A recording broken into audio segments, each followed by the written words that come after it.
ഞാൻ നിൽക്കുന്ന ആലപ്പുഴ തണ്ണീർമുക്കം റോഡിൻ്റെ ഓരങ്ങളിൽ എന്ന് പറഞ്ഞാൽ മുഹമ്മയിൽ നിന്ന് ഒരു 1/2 കിലോമീറ്റർ വടക്കോട്ട് മാറി പമ്പിൻ്റെ അടുത്ത് കുറച്ച് മാസങ്ങളായിട്ട് കരിമ്പ് ജ്യൂസാക്കി കൊടുക്കുകയും ആ കരിമ്പ് ജ്യൂസ് ഞാൻ കുടിക്കുകയും ചെയ്യുന്ന കാരണം അതിന് കൂടുതലും ആക്കം കൂട്ടിയത് കഴിഞ്ഞ ദിവസം മുഹമ്മയിൽ തന്നെ എന്നല്ല എന്നറിയപ്പെടുന്ന പ്രമുഖ പരിസ്ഥിതി പ്രവർത്തകനും ജീവിതശൈലി രോഗങ്ങൾക്ക് നമുക്ക് കഴിക്കേണ്ട ആഹാരങ്ങൾ നിർദ്ദേശിക്കുന്നതുമായ KV ദയാനൻ്റെ ആ വാക്കുകൾ കേട്ടപ്പോൾ നമുക്ക് കരിമ്പ് കുടിക്കണമെന്ന് തന്നെ തോന്നി. കാരണം വളരെയധികം ഒരു ഗ്ലാസ് വാങ്ങിക്കുന്നത് 30 രൂപ.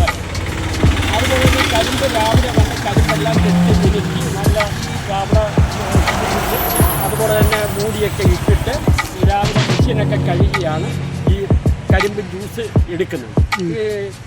തമിഴ്നാട്ടിൽ നിന്ന് ഇവർക്ക് കരിമ്പ് കൊണ്ടുവരും. അത് ശരിക്കും കൂടാത്ത കരിമ്പ് നമ്മുടെ നാട്ടിൻപുറങ്ങളിൽ ചില വീടുകളിൽ കരിമ്പ് കൃഷിയുണ്ട്. ആ കരിമ്പ് പോയി കളക്ട് ചെയ്ത് അവർക്ക് വില കൊടുക്കും.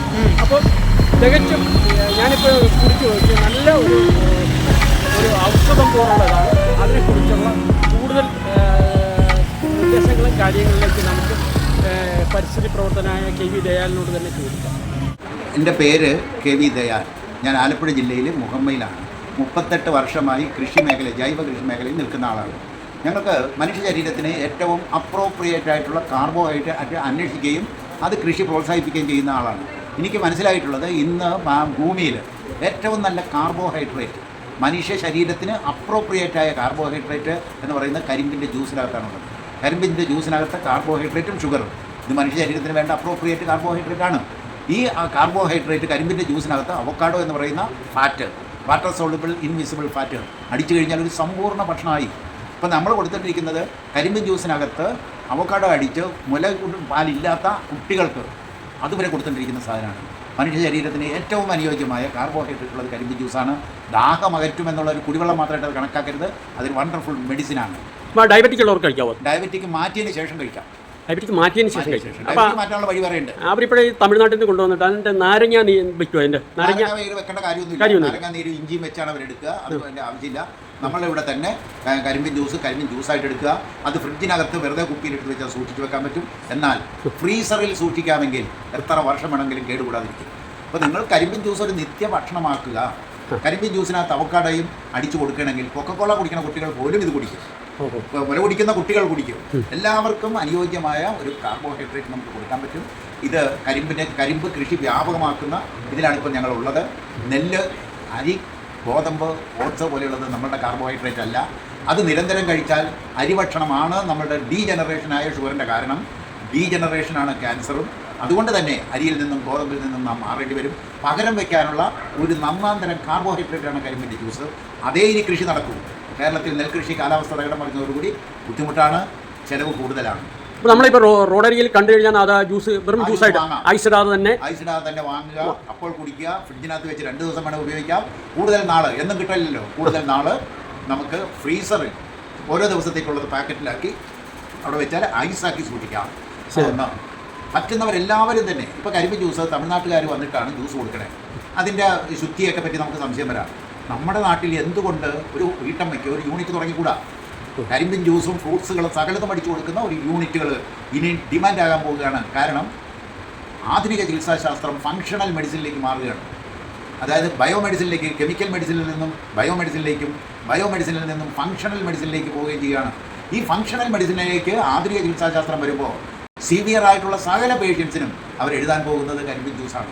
അതുകൊണ്ട് തന്നെ അതിൻ്റെ ഇമ്പോർട്ടൻസ് കൂടി വരികയാണ്. നമ്മുടെ സകല നെൽപ്പാടങ്ങളിലും കരയിലും ഇത് ഈസി ആയിട്ട് കൃഷി ചെയ്യാൻ ചെയ്യും. അപ്പോൾ കരിമ്പ് ജ്യൂസിനെയും കരിമ്പ് കൃഷിയെയും പ്രോത്സാഹിപ്പിക്കണമെന്നാണ് പറയുന്നത് അല്ലേ? പ്രോത്സാഹിപ്പിച്ചേ പറ്റൂ. ലോകം മുഴുവൻ, നമ്മുടെ മാത്രമല്ല, ലോകം മുഴുവൻ. അല്ല, ആദ്യം കേരളം എടുത്ത് സ്റ്റെപ്പ് വെക്കണം.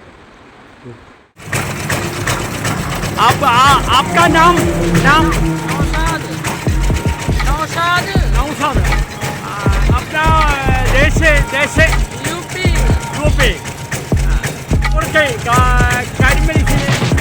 हिंदी बोलो. हिंदी കരിമ്പ് हिंदी गन्ना हाँ. कितने ग्लास रुपी? 30 രൂപ. ചൊറുവായ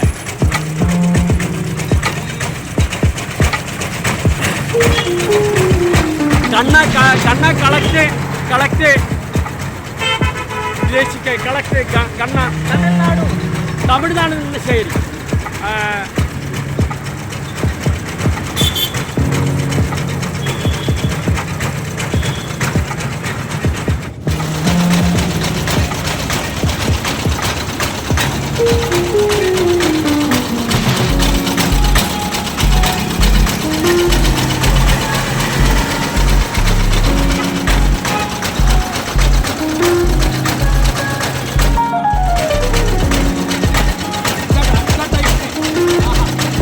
ടേസ്റ്റ്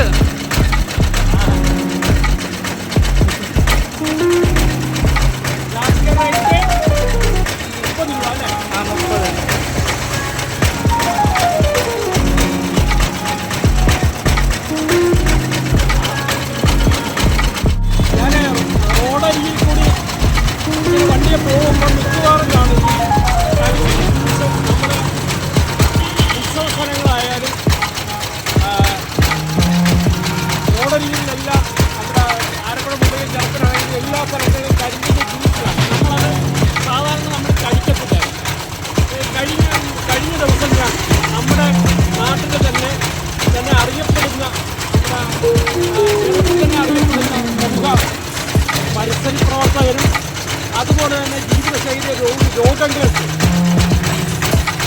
ഭക്ഷണക്രമങ്ങൾ നിർദ്ദേശം കൊടുക്കുന്നതായ പ്രമുഖ പരിസ്ഥിതി പ്രവർത്തകൻ ദേവി ദയാലിൻ്റെ ആ ഒരു ക്ലാസ് കരിമ്പിനെക്കുറിച്ചുള്ള ഒരു ക്ലാസ്സിൽ എത്തപ്പോൾ അദ്ദേഹത്തോട് ഞാൻ ബോധ്യപ്പെടാണ് കരിമ്പിനെക്കുറിച്ചുള്ള ഗുണഗണങ്ങൾ എന്താണെന്നുള്ള മനസ്സിലാക്കി അതുകൊണ്ട് തീർച്ചയായിട്ടും നമ്മൾ 30 രൂപ മുടക്കി കരിമ്പ് കഴിഞ്ഞാൽ നമുക്ക് പൂർണ്ണമായിട്ടും നല്ല കിട്ടും വേനൽ സമയത്ത് നമുക്ക് മറ്റ് പാനീയങ്ങളുടെ പുറകെ പോകാതെ അതിന് അതിൻ്റെ കൂടെ പോകാതെ നമ്മൾ കരിമ്പ് നമ്മൾ ആരോഗ്യത്തിന് നല്ലതായിരിക്കും ഡെയിലി വരും അല്ലേ ഓക്കെ